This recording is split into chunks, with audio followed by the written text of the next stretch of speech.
The morning I saw a backhoe tearing through my grandfather's pecan grove, the trees he'd planted the year I was born, I knew the Ridgecrest HOA had just made the worst decision of their lives. At 6 a.m., diesel fumes mingled with the stench of ripped soil. The metallic shriek of hydraulics echoed through the air as the machines destroyed wood that had stood for 40 years.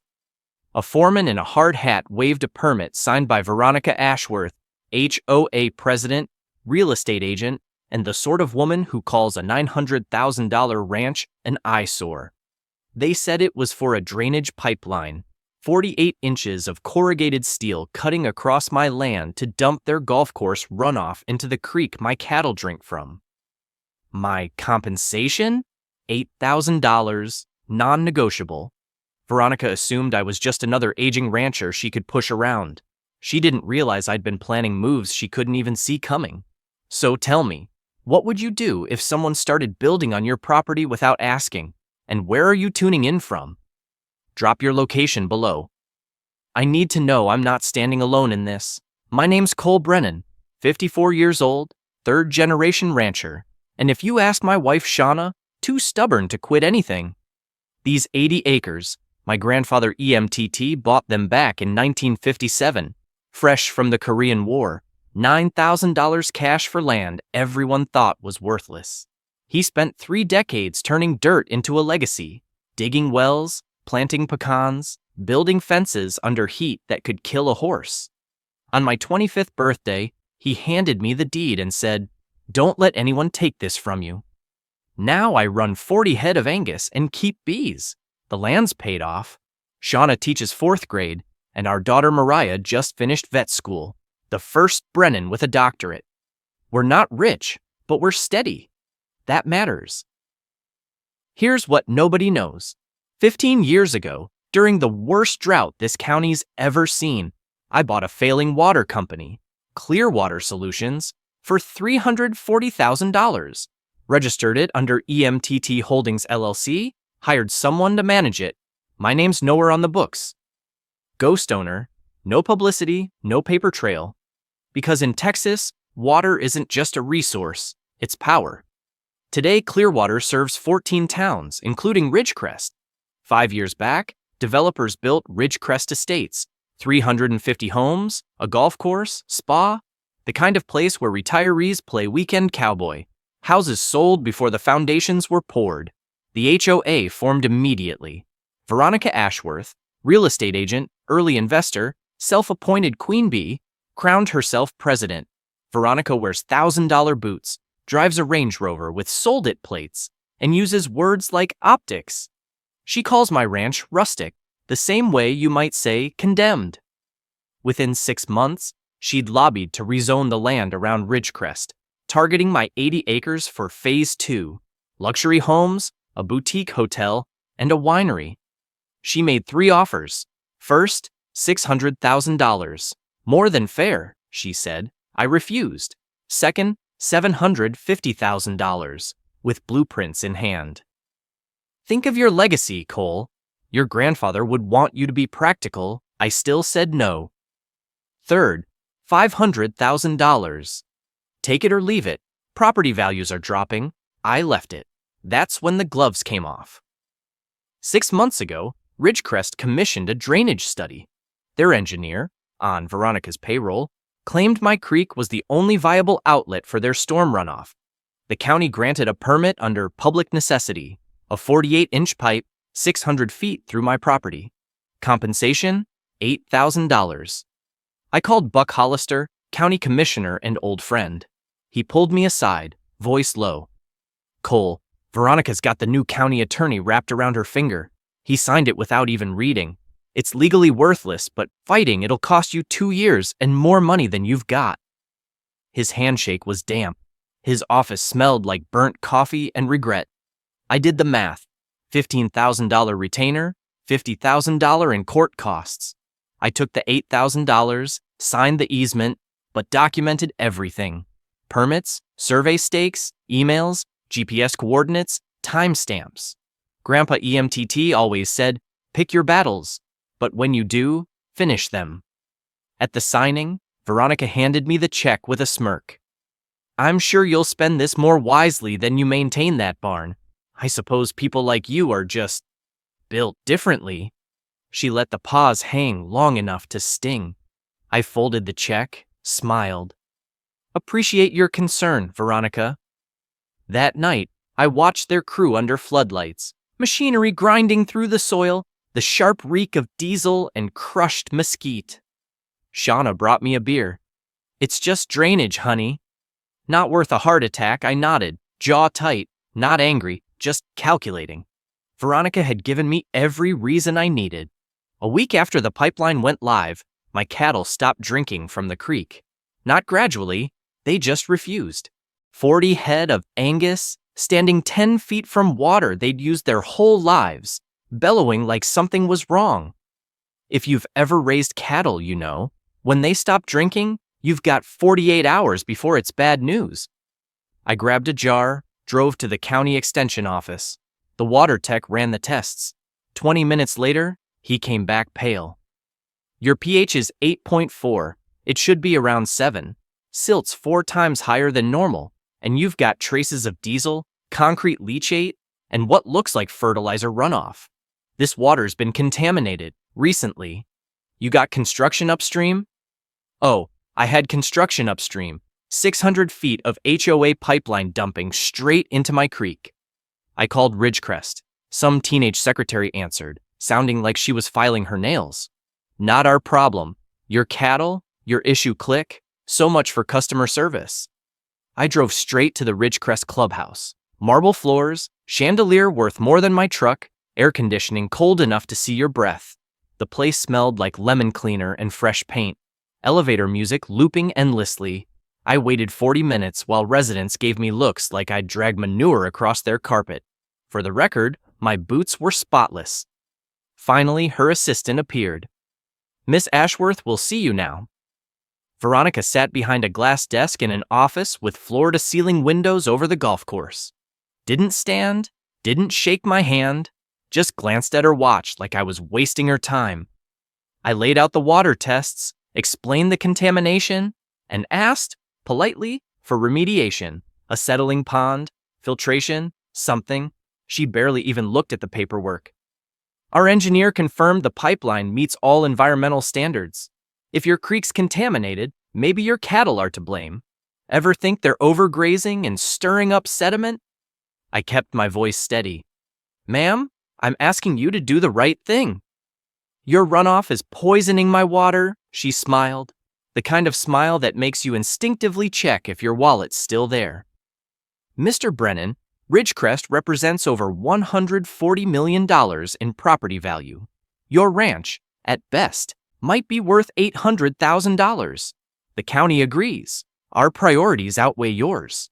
She turned toward the window, hands clasped behind her back. "If you don't like it, sue us." A pause, then a glance over her shoulder. "Oh, wait, you can't afford to." I walked out without saying another word, drove home, sat at my kitchen table with a bottle of aspirin and a pile of paperwork tied to that pipeline. My grandfather's words echoed in my head. Pick your battles, but when you pick one, end it. I pulled out my phone and texted Darnell, my manager at Clearwater. "Pull the Ridgecrest file. I want to read every line of their contract." He replied in half a minute. "Trouble?" he wrote. "Opportunity," I answered. An hour later, the contract hit my inbox. A 20-year water supply deal, standard rates. But buried deep on page 17 was a gem. Clause 7B, rate adjustment provision. If a customer violates environmental covenants or contaminates sources upstream, the provider can hike rates up to 300%. Right beneath it, Clause 9C, breach remediation. It allowed the utility to demand corrective measures at the customer's expense. In plain English, if they were polluting the watershed, I could make them pay to fix it or shut off their water entirely. Here's your first lesson, folks. When you sign a utility contract, read every line, especially the dull parts about environmental compliance. Those aren't just filler, they're leverage. Bottom line, contracts aren't rules, they're weapons. You just need to know where to aim. I didn't tell Veronica, not yet. Instead, I bought 4 trail cameras and hid them along the pipeline route. camouflaged in mesquite brush with a clear view of the access hatches. I needed proof. For 3 days, I reviewed footage nonstop. Too much coffee, too little sleep. Then, on day 4, I hit pay dirt. Ridgecrest lawn crews and HOA trucks, opening those hatches and dumping grass clippings, pool backwash, and fertilizer straight into the pipe. Not stormwater, waste, illegal waste. Dumping organic material and chemicals into a drainage system feeding a watershed? That's a direct violation of the Clean Water Act, the kind that racks up EPA fines starting at $10,000 per day. I had timestamps, faces, license plates, downloaded it all, backed it up in 3 places, and labeled a new folder, Evidence. That night, Shauna found me at the table, photos spread out like a detective's case file, cold coffee beside me. "What are you doing?" she asked. "Due diligence," I said. She knows that tone. I wasn't stewing, I was strategizing. 2 weeks later, every mailbox in Ridgecrest got a glossy, full-color newsletter. Professional design, heavy paper stock, expensive ink. The headline screamed in 48-point font. Local landowners' negligence threatens community water quality. Byline, Veronica Ashworth, HOA president. I found my copy wedged in the screen door. The smell of fresh ink turned my stomach. The article was a masterclass in polished lies. It accused my rundown ranch of leaking manure into the watershed, cited anonymous complaints about overpowering odors and rodent problems, and implied my cattle operation endangered Ridgecrest's children. The center spread featured a photo of my barn shot from a bad angle with peeling paint. Captioned, "Unmaintained structures raise questions about the owner's commitment to community standards." My hands shook as I read, not from fear, but from a cold, sharp anger that clears your mind. An hour later, my daughter Mariah called, voice trembling. "Dad, someone left this on my apartment door. There's a note that says, 'Your dad is poisoning our kids.'" Mariah's 26, just finished vet school. She's got enough on her plate without becoming a target in Veronica's smear campaign. I told her to ignore it, told her I'd handle it, but my jaw was locked so tight I thought I'd crack a molar. Then Shauna came home from school, pale as I've ever seen her. "Cole," she said, dropping her bag on the counter, "my principal got an email, CC'd to the entire school board. Someone's questioning if a teacher married to a polluter should be influencing young minds." She swallowed hard. "They're coming after my job." The hate mail started the next morning. 2 anonymous letters arrived, one calling me white trash and accusing me of poisoning decent people's water, the other threatening a class action suit. The newspapers left me with paper cuts. The envelopes smelled of malice and cheap glue. I stopped going to the feed store during busy hours. The stairs were too many. A man I'd known for 15 years crossed the street to avoid me. Small-town gossip spreads faster than a dry-season brush fire. So I hired an outside environmental consultant named Derek. Cost $1,200. Derek was in his mid-30s, held a PhD in hydrology, and showed up to industrial sites in Birkenstocks because he didn't care how he looked. He spent 2 days sampling my property, the creek above the pipeline, below the pipeline, and the Ridgecrest outflow itself. 10 days later, his report arrived. 30 pages of science with the executive summary up front. The Brennan property is fully compliant. The contamination stems from the Ridgecrest HOA drainage system. Violations included unpermitted discharges of chemical fertilizers, pool chlorination byproducts, and hydrocarbon residues. A clear Section 402 Clean Water Act violation. I made 6 copies and sent them certified to Veronica, the county environmental office, the state EPA, and Buck. I attached an invoice, $1,200 for the study, $8,000 for the easement payment, $4,500 in vet bills for cattle suffering dehydration and stress. Total, $13,700, due in 30 days. I pictured Veronica tearing open that envelope, and the image made me smile. Her reply was radio silence, no call, no email. 10 days later, a county zoning inspector showed up, a kid who looked barely 25, apologetic. "Sir, I have to follow up on a complaint that your head count exceeds permitted limits." I handed him my records, bills of sale, vet certificates, grazing permits, everything in neat 3-ring binders because I'm not an idiot. He checked his clipboard, cross-checked my numbers, and looked like he wanted to vanish. "Mr. Brennan, this looks retaliatory, but I still have to log it." "Procedure," I nodded, and didn't make it easy for him. "Tell your boss I said hello," I told him. That night, I pulled up Clearwater's customer database and found Ridgecrest's water usage history for the last 5 years. It was as clear as sunrise. For 2 years straight, the HOA ran 18% over their contracted monthly allocation. Here's the math. They're contracted for 500,000 gallons per month. 18% over equals 90,000 extra gallons. At $9 per 1,000 gallons, that's $810 a month in overage fees. Over 24 months, that totals $19,440. Add late fees and penalties, and you're near $23,000. Darnell hadn't caught it before. An honest miss. Expensive for them, though. I called Darnell. "Send the bill. Certified mail. Due in 15 days. He hesitated. "Boss, this will make waves." "Good," I said. "I hope it drowns them." Lesson number 2. Utility contracts usually have overage clauses people never read and utilities rarely enforce. When you need leverage, those forgotten fees become a sledgehammer. Document everything. Invoice everything. Make them pay for their mistakes. Shauna asked if I'd reveal we owned Clearwater. I smiled. "Not yet. Let them panic first." Rufus barked at the mailman, another round of hate mail hitting the porch. I scratched his ears. "Nobody likes bills, buddy."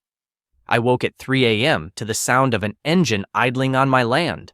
Not close to the house, maybe a quarter-mile out by the pipeline easement. The bedroom was pitch dark and the air smelled like the AC. For a moment, I thought it was a dream. Then gravel crunched. I grabbed my flashlight and my shotgun. Unloaded. The pump-action sound of racking a shell is often enough to make intruders reconsider. Shauna stirred. "What's wrong?" she whispered. "Stay inside," I said, and slipped into night so thick and hot it felt like breathing through a damp towel. By the time I reached the easement, the truck was gone, but the damage remained. 50 feet of barbed wire fence had been cut clean. 3 posts knocked over. The wire snipped in 6 precise places with bolt cutters, the kind of cuts that tell you the cutter knew what he was doing. My cattle had wandered through and onto Ridgecrest's unfenced golf course, green and watered twice a day. Hard to blame them for thinking it paradise. Headlights appeared. A Ridgecrest security guard rolled up in a golf cart, radio already in hand. He'd called the sheriff before he said hello. The deputy arrived and wrote his report with the enthusiasm of a man filling out tax forms. Livestock at large, $500 fine. I showed the deputy the cut fence and the fresh tire tracks in the mud, treads that didn't match any of my vehicles. He took photos, nodded slowly. "File a counter report for vandalism, but without witnesses." He trailed off. We both understood how the game is played. I'd be stuck with the fine. I spent the next morning repairing fence in 90-degree heat, T-posts, wire, and a shirt soaked through with sweat. Thinking of Grandpa EMTT's line, "A man who'll cut your fence will cut your throat if given the chance." Time to stop playing defense. I called Buck first. He met me at a diner off the highway, sliding into the booth looking 10 years older. "Cole, Veronica's pushing eminent domain," he said. "She wants the county to seize your land for public safety, then lease it to the HOA for golf expansion." He stirred coffee he wasn't drinking. "I voted against it twice, but she's not stopping." Next I called Darnell. "Pull everything on Ridgecrest. Every permit, every connection, every tap. A full audit." Darnell delivered within 48 hours. 17 unpermitted fire hydrants. Now, here's why that's a big deal. Every hydrant ties directly into the municipal water system. Putting one in without authorization is like hot wiring your neighbor's electrical panel. It's theft.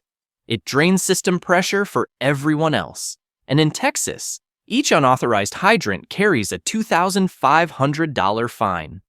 Multiply that, and Ridgecrest was staring at over $40,000 in penalties, not counting 2 unlicensed irrigation wells drilled straight into the aquifer feeding Clearwater's network. That isn't a fine, it's a felony, a state water rights violation. Next, I called Lupe Fuentes, Shauna's old college friend, and an attorney specializing in environmental and water law. I laid out everything. She didn't interrupt once. When I finished, she made a low sound, like a poker player spotting an easy mark. Cole, this is a textbook Clean Water Act case, plus contract fraud. I'll take it pro bono just for the publicity. My only question, how far are you willing to go? I didn't even blink. As far as it takes to make sure they never pull this on anyone else. Here's knowledge nugget number 3. There's a legal principle called anticipatory breach. You don't have to wait until someone completely wrecks you before taking action. If their conduct clearly shows they intend to violate the contract, you can terminate it right now. Ridgecrest's contamination, unpaid overages, and illegal construction proved they were acting in bad faith. Lesson: don't sit back until your enemy finishes the damage. Strike the moment you recognize the pattern. My next call was to Tommy Vickers, a 72-year-old retired hydraulic engineer who designed Clearwater's original system. He walked my property, took measurements, and scrawled figures on a duct-tape notepad. His verdict was blunt. That pipe's half the size it should be. It's like trying to drain a swimming pool with a garden hose. Next heavy rain, you'll have a flood deep enough to carve a canyon through your pasture. They saved maybe $50,000 on materials, and it'll cost you $200 in repairs. That weekend, Tommy, Buck, 3 neighboring ranchers, and I built a bypass line. $6,000 worth of PVC and gravel. We diverted clean spring water into troughs and fenced off the polluted creek. The July heat shimmered so bad it warped the horizon. By 9 a.m., our shirts were soaked through, the rhythm of the post driver echoing like a metronome. At sunset, we passed around ice-cold Sheener box from the cooler. One old-timer cadet wiped his brow and said, "This is what HOAS don't get. Out here, we don't need bylaws, we've got each other." That's when the plan came together. Lupe would file the lawsuit. Darnell would send Clearwater's termination notice. I'd leak the whole story to Rita at the Gazette.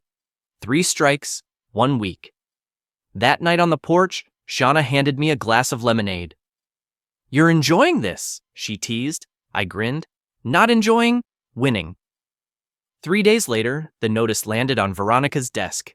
Certified mail, return receipt requested, official Clearwater Solutions, LLC letterhead. I wasn't there, but Darnell later gave me the play-by-play. She opened it mid-board meeting. 5 members present. 3 loyal yes-men who'd approve anything she said, and 2 skeptics, including Glenn Pritchard, a retired civil engineer who'd been quietly questioning HOA finances for months. The letter was 3 pages long, crisp, professional, and cold. Page 1, $23,000 in overdue water overage fees, payable immediately. Page 2, 17 unapproved fire hydrant connections, $2,500 each, totaling $42,500 in fines. Page 3, the hammer, 2 illegal irrigation wells, a direct breach of contract, and a criminal violation of state water law. Clearwater was legally obligated to report them to the Texas Commission on Environmental Quality, TCEQ. They had 30 days to cap the wells, pay the penalties, or face immediate termination of water service. According to Darnell's source, Glenn spoke first. How did they just now discover all this? Veronica's face, he said, turned the color of old newsprint. This is harassment. That hillbilly rancher must have complained. Here's something most folks don't realize. When you drill an unlicensed well into an aquifer that supplies a municipal system, you're not just stealing water.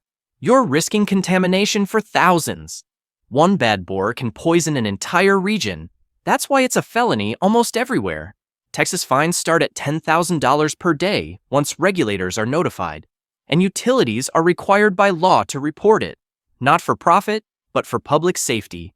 Take away, Infrastructure violations aren't clerical errors. They're criminal liabilities waiting to detonate. Veronica immediately called an emergency meeting with her lawyer, Bradley Finch. Slick, mid-40s, the type who wears cufflinks that cost more than your mortgage payment. Finch read the letter twice, didn't speak the first time.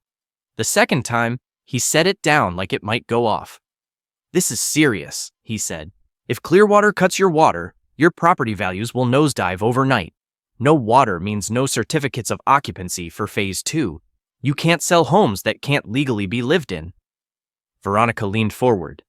"Can we sue them?" Finch nearly laughed. "For what? Enforcing their contract? You're in violation on multiple counts. You're not victims, Veronica. You're defendants waiting for a summons." Her last shot, "Then find out who owns Clearwater. Maybe we can negotiate directly." Finch nodded and started dialing contacts. By the end of the day, he'd hit a wall. The account is registered to EMTT Holdings LLC, a private company with no public ownership records. "I can't find the principals," he said. Veronica's voice tightened. "Then we pay the fines and move on." Finch shook his head. "That's about $65,000 for the hydrants and overages alone. The wells are criminal. The state's involved now." "This isn't something you cover with a checkbook back at the ranch," Darnell called with an update. "They're panicking," he said. "Finch has been pulling every string trying to learn who owns you." I smiled and told Darnell, "If they ask, give them the holding company name. EMTT Holdings LLC and nothing more." He laughed. "You want them scared?" he asked. "No," I said. "I want them to understand actions have consequences." That night, the Ridgecrest neighborhood Facebook page erupted. Someone asked, "Is our water getting shut off?" And 300 comments followed in an hour. Rumors spread like mesquite fire. One poster sneered, "Maybe we shouldn't have pissed off the rancher." Veronica deleted the comment within 5 minutes and banned the user. But you can't erase fear. It had already taken root, and I was only getting started. Luce filed suit on a Tuesday morning. Brennan Veer Ridgecrest Homeowners Association, County Civil Court. The complaint read like a primer on property law abuses: trespass, nuisance, defamation, negligence, breach of easement, and my favorite, intentional infliction of emotional distress. We demanded $150,000 in damages, an injunction to remove the pipeline, full environmental restoration by certified contractors, and legal fees. Luce's strategy was ruthless and simple. We don't need a quick win, we need to hurt them.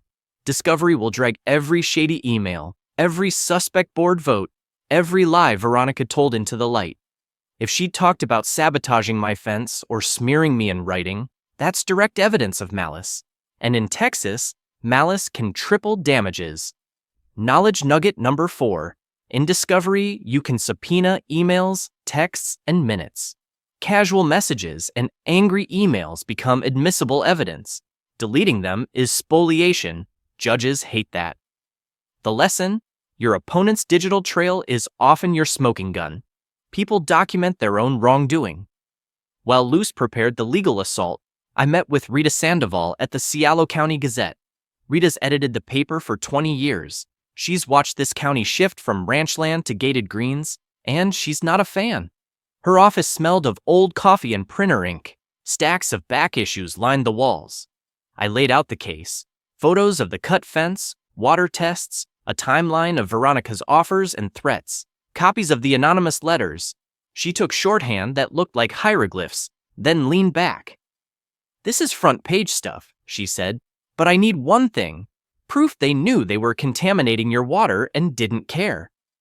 I handed her my phone and played the trail camera footage, clear as day. The HOA landscaping supervisor instructing crews to dump grass clippings into a pipeline access hatch. Audio captured him saying, "Just dump it, nobody checks this thing." Rita watched twice, then smiled. "How fast can you get me that file?" she asked. That afternoon, Tommy Vickers arrived with his engineering report. 15 pages of flow calculations and structural assessments, all pointing to one conclusion. The pipeline was a disaster waiting to happen. If it failed, I'd have clear proof of negligence. but waiting for collapse would risk my cattle.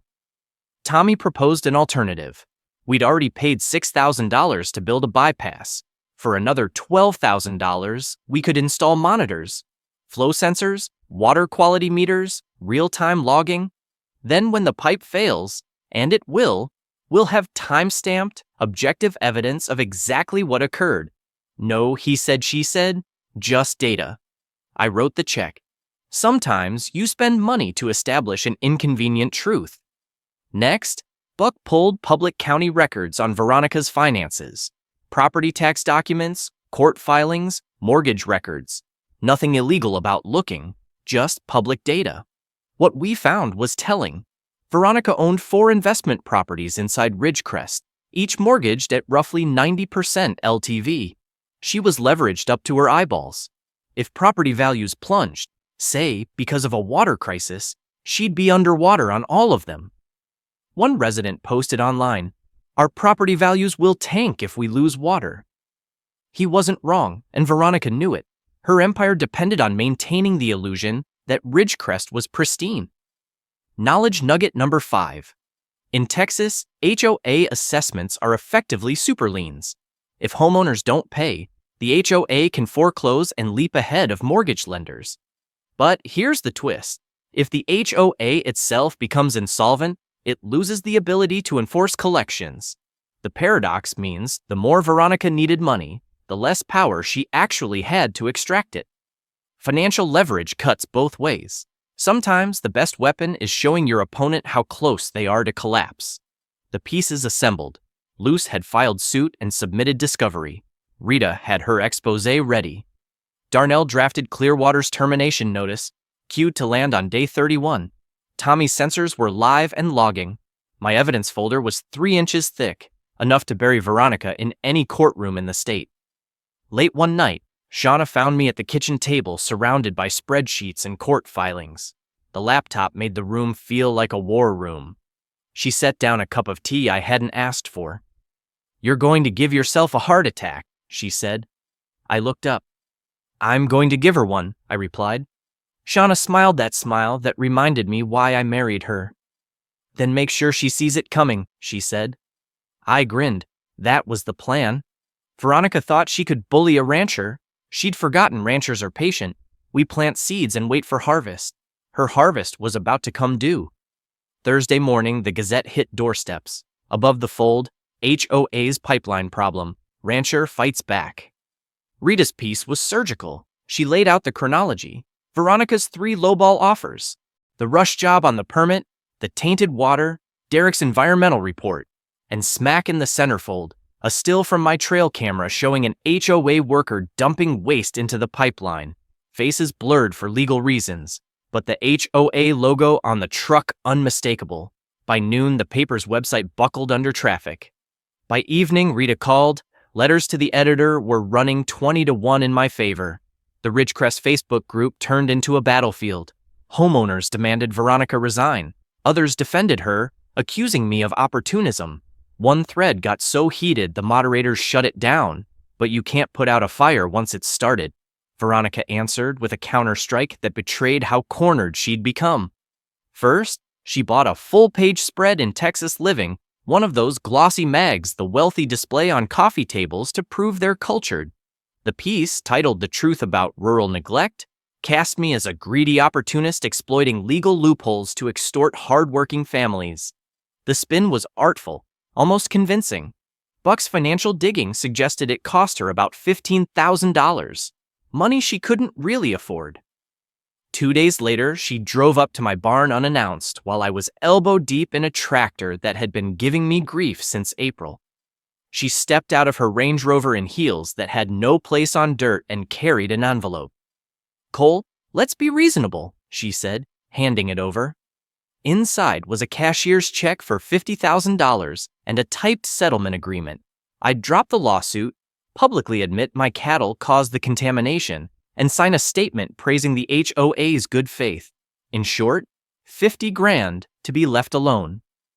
I set the envelope on the tractor hood and looked at her. "Get off my land," she tried to smile. "You're making enemies you can't afford, Cole." I picked up my torquey wrench, Not to threaten, just to go back to work. I'm making a point. Leave before I call the sheriff for trespassing. She left, but the harassment kept coming. Anonymous flyers began appearing on windshields town-wide. Cole Brennan, extortionist or victim? Half-truths and twisted facts meant to blur the truth. Someone spray-painted liar on my mailbox. Shauna started getting hang-up calls at school. Then Mariah rang, voice rattled. Dad, I got a text from a blocked number. It says, if you don't drop the suit, they'll file a complaint with the state veterinary board claiming I faked my credentials. She'd worked too hard for that license to lose it. I told her to screenshot everything and send it to me. Then I called Luce. I forwarded the messages. She listened without interruption. When I finished, her tone was cold. Cole, that's witness intimidation, a federal felony. Screenshot everything. File a police report now. This kind of stunt ruins careers. I drove to the sheriff's office. Detective Ramirez, solid, around my age, took my statement and examined the messages. This is serious, he said. Threatening professional licenses to influence litigation. We'll open an investigation. I'll need to interview your daughter. He did. Mariah confirmed the calls and the texts. Ramirez secured a warrant for phone records and began tracing the number. Meanwhile, I went quiet publicly. No interviews, no social media, no statements. Let them think they'd rattled me. Behind the scenes, I tightened the screws. Darnell prepared Clearwater's final termination notice, ready to send the moment day 31 arrived. Luce filed an expedited discovery motion, citing the intimidation attempts. The judge granted it, meaning HOA emails and board minutes would be produced in 2 weeks instead of 2 months. Tommy documented 3 new leaks in the pipeline after a moderate rain, just as he'd warned. Foul, chemical-smelling water pooling across my pasture. I pulled every public record on Veronica. Property deeds, court dockets, tax liens. She'd been sued twice for breach of contract in real estate deals, settled both times.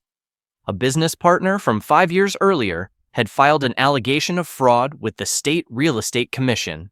It was dismissed for lack of evidence but remained public record. A pattern was emerging, and Luce loved it. At 2 a.m. one night, I was still at the table surrounded by paperwork. Shauna came downstairs and found me hunched over spreadsheets. You're obsessing, she said. I looked up. I'm finishing what she started. She poured herself a glass of water from our bypass line, clean and safe, then told me to finish fast. She wanted her husband back. Late August brought a tropical disturbance, the Weather Service called it. We called it 9 inches of rain in 18 hours. The sort of storm that turns dry arroyos into raging rivers and puts every piece of infrastructure to the test. I spent the first half day watching radar and monitoring the bypass Tommy and I had built. It held, and the cattle stayed supplied with clean water. But I knew that undersized pipeline would prove Tommy right. It ruptured at 2 a.m., a thunderous, sustained roar unlike anything natural. By the time I reached it with a flashlight, 3 sections had burst. Water gushed out, not just rain, but months' worth of Ridgecrest's dumped waste. Gray-brown runoff that reeked of chemicals and sewage, flooding 12 acres of my lower pasture. The hay crop I'd been growing sat underwater. The fence line we'd repaired after the sabotage was washing away again. I stood in the rain watching thousands of dollars in damage unfold by the minute and felt a strange relief. Now, I had irrefutable proof. I called Tommy at 3 a.m. It failed exactly like you said. By sunrise, he was at the ranch with his drone. We recorded everything: aerial footage of the flooding, close-ups of the ruptured pipe, and water samples showing contamination levels that would make an EPA inspector wince. Tommy's instruments had logged the event: timestamps, flow rates, pressure spikes, data that couldn't be argued with. The damage estimate came in at $38,000. 12 acres of ruined hay, about $8,000. She laid out the sequence of events: Veronica's 3 stingy offers, the hurried permit, the polluted water, Derek's environmental report, and, dead center, a freeze frame from my trail camera showing an HOA crew member dumping waste into the access hatch. Faces blurred for legal reasons, but the HOA insignia on the truck unmistakable. By midday, The paper's website collapsed under traffic. By evening, Rita called. Letters to the editor were running 20-1 in my favor. The Ridgecrest Facebook page turned into a battleground. Homeowners demanded Veronica resign. Others defended her and accused me of opportunism. One comment thread got so incendiary the moderators shut it down, but you can't unrig a bell once the anger starts. Veronica struck back in a way that revealed how cornered she'd become. First, she bought a full-page ad in Texas Living, one of those glossy magazines the wealthy leave on coffee tables to show they're cultured.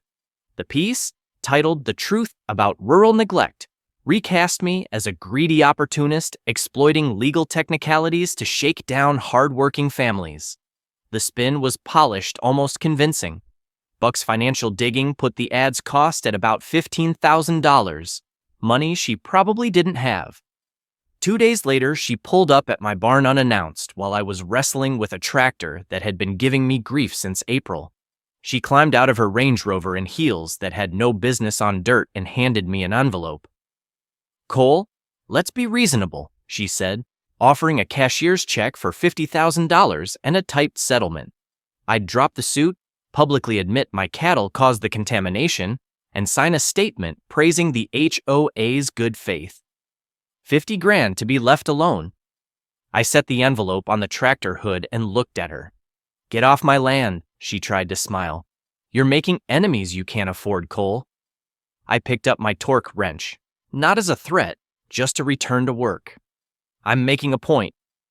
Leave before I call the sheriff for trespass." She left, but the harassment continued. Anonymous flyers began appearing on windshields around town. "Cole Brennan extortionist or victim?" Half-truths and distortions meant to muddy the water. Someone spray-painted LIAR on my mailbox.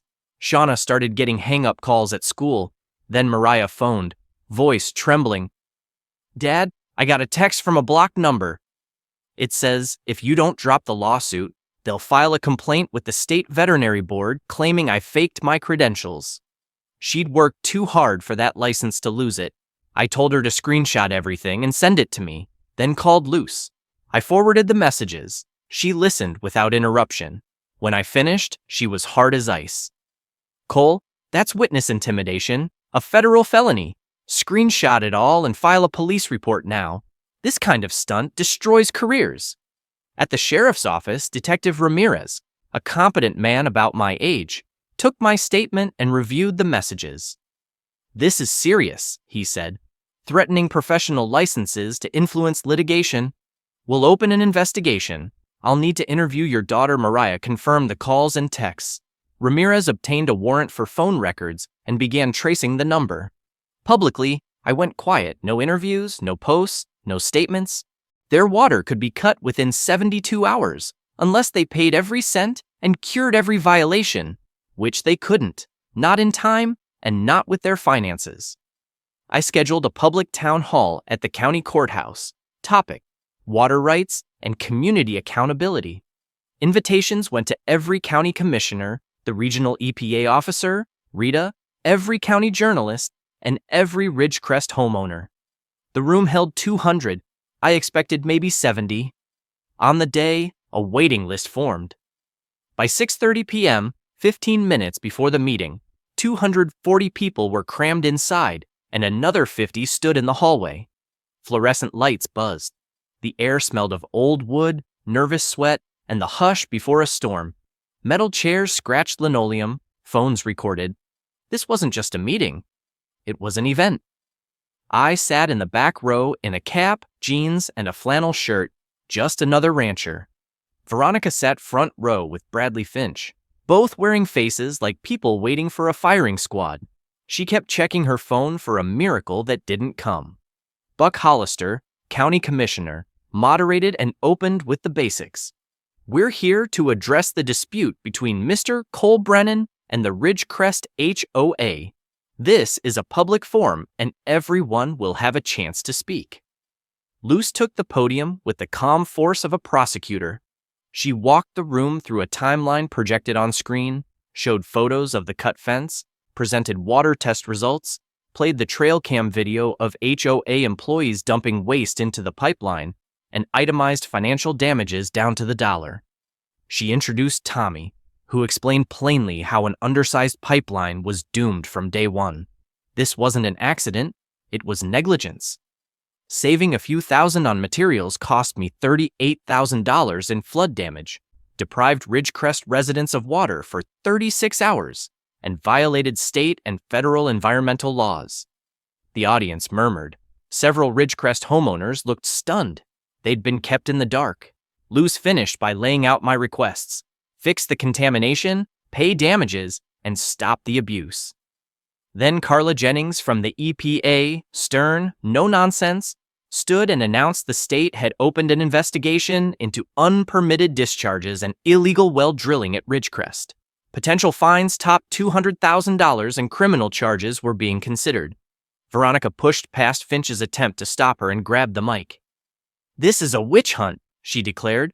"Mr. Brennan has sabotaged our community from day one. He's using technicalities to extort hardworking families who just want to live in peace." A homeowner shouted back, "You told us the pipeline was safe." Another voice called out, "My basement flooded and you haven't answered an email." Veronica tried to speak on, but Glenn Pritchard rose and cut her off. "Limited funds? You've spent $80,000 on legal fees fighting one rancher instead of fixing infrastructure that was broken from the start." The crowd erupted in applause. Veronica's face flushed scarlet. Finch hauled her back to her seat. That's when I stood and walked to the podium. The room fell so quiet you could hear a pin drop. I looked at Veronica, then at everyone there. "I want to clarify a few things," I said. "First, I never asked for a fight. I asked for fairness, and I was ignored. Second, Mrs. Ashworth has claimed repeatedly that I'm powerless to stop Ridgecrest's expansion, and that I should accept being steamrolled because I'm just a rancher." I paused and let the words land. She was wrong. I pulled a document from my jacket. The ownership registration for Clearwater Solutions, LLC, the utility that serves Ridgecrest and 13 other towns in this county. I let the silence stretch as people leaned forward. "I am the sole owner," I said, "have been for 15 years. The room erupted. Gasps, a stunned laugh, and Veronica's face draining from red to white in seconds. I continued. "Tomorrow, if Ridgecrest HOA has not cured its contract violations, Clearwater will terminate water service under breach remediation, Clause 11C. Your homes will be legally uninhabitable until a new provider is secured. Given your EPA violations, that could take months. Property values will collapse. Phase 2 will die. Everything Veronica built could evaporate." A homeowner in the back shouted, "You can't do that." I looked him in the eye. "I can. I don't want to, but Mrs. Ashworth has left me no alternative." Then I turned to Veronica. "You thought I was just some rancher. You forgot ranchers survive because we control what matters most around here. Water." Luz stood. "However, Mr. Brennan is open to a settlement," she said evenly. "The terms are simple. The pipeline is removed, $100,000 paid in damages, Mrs. Ashworth resigns, and the HOA signs a conservation easement protecting Mr. Brennan's land permanently." I added one final detail. "You've got 12 hours. Veronica didn't reply. She grabbed her purse and bolted. Finch right behind her, already on his phone. The room erupted, shouting, questions, disbelief. Some people thanked me, others were furious or just stunned. An old man came forward, shook my hand and said, "You played the long game, son." I nodded. "Played the only game I had." Detective Ramirez stepped over. "Mr. Brennan, we traced the intimidation texts. Warrants will be issued tomorrow." I thanked him, stepped outside into the cool night. The air smelled like rain, clean rain this time. At 8 a.m. the next morning, Finch called Luz. They accepted every term. Veronica resigned immediately, sending a terse email to the board with no explanation. Turns out, Ramirez's investigation had tied the threatening text to a burner phone, bought with Veronica's own credit card. She was now facing criminal charges, her real estate license under review, and her investment properties quietly hitting the market before the banks could foreclose. Sometimes karma doesn't need assistance, just a little patience. Within 48 hours, the new HOA board, Glenn elected president, signed the settlement. The pipeline would be gone within 60 days. My land would be restored by certified environmental contractors, all paid for by the HOA. I received $100,000, financed by an emergency loan they had to take out at painful interest rates. The conservation easement was filed with the county, ensuring my 80 acres would remain undeveloped forever. I even amended Clearwater's contract, lowered their base rate as goodwill, but added strict monitoring. One more infraction, and they'd be buying water from 2 counties over at 3 times the cost. 3 weeks later, we hosted a pipeline removal party at the ranch. About 50 people came, neighbors, friends, even a few Ridgecrest residents who'd supported me from the start. We smoked brisket since sunrise. Kids splashed in the creek, now running clean again. Rufus chased frisbees until he collapsed in the shade, tongue hanging, happier than he'd been in months. The scent of mesquite smoke drifted through the air, blending with Shauna's peach cobbler cooling on the picnic table. As the sun dipped behind the trees, fireflies blinked like tiny sparks of victory. Mariah pulled me aside. "Dad, I got the lease signed."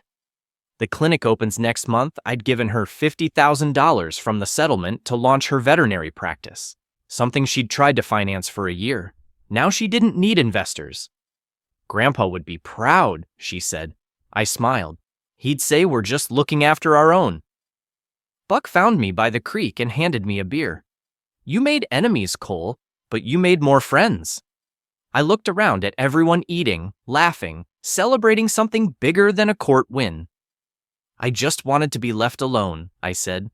Buck chuckled. "Too late. You're a folk hero now." Rita's article went statewide. 3 other counties have already called about HOA reform. The real victory came 2 months later. I started the EMTT Brennan Water Stewardship Fund with $25,000 from the settlement. It gives grants to small landowners facing HOA or developer pressure, pays for rural water quality testing, and supports conservation work. The first grant went to a young family whose irrigation rights were being challenged by a golf course. Luce volunteered as pro bono legal counsel. Tommy manages the technical consulting. We're building something that'll outlast us all. Here's what I learned, and what I hope you remember. When powerful people come for what's yours, you have 2 options: roll over or fight smarter. Fighting smarter means documentation. Every photo, every email, every violation. Power protects itself with lawyers and money. You protect yourself with patience and proof.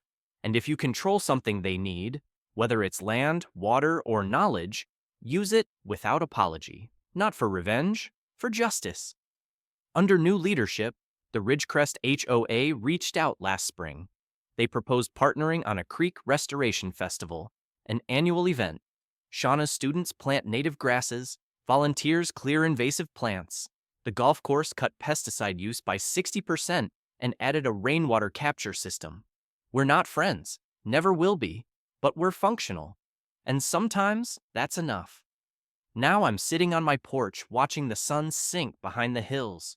Rufus is stretched at my feet. Shauna brings out lemonade and sits beside me. "Any regrets?" she asks, I think, for a moment, then grin. "Just one. I should have charged them interest." She laughs, and we watch the cattle grazing on land that's ours, protected by law, forever.